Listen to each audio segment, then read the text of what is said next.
April 16 रु ओडिशा रे जनगणना नियुक्त हेबे लक्षेरु अधिक अधिकारी। तेबे आसंतु कोन आछि संपूर्ण अपडेट जानिबा, किंतु ता पूर्वरु जदि आपण माने एजाय हम चैनल को सब्सक्राइब करनांती ताहले एबे ही सब्सक्राइब करी पाखर थिबा बेल आइकन दबाई ऑल ऑफ रे क्लिक कर दियंतु। एप्रिल 16 रु मे 15 जाए चलिबो जनगणना।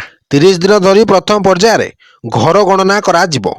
राजस्व व विपर्यय प्रणयन विभाग पक्षरु एने विज्ञप्ति प्रकाश पाइछि। प्रथम पर्याय रे घर एवं आसबाबपत्र गणना हेबो व द्वितीय पर्याय रे घर को घर हेबो जनगणना। नियुक्त हेबे लक्षाधिक जनगणना अधिकारी।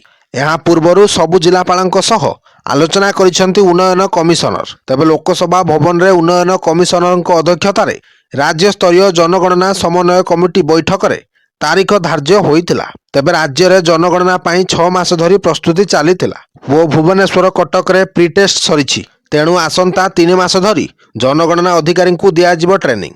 200 घर पई जणे जनगणना अधिकारी नियुक्त हेबे। जणे जनगणना अधिकारी को 25,000 आर्थिक प्रोत्साहन दियाजिबो।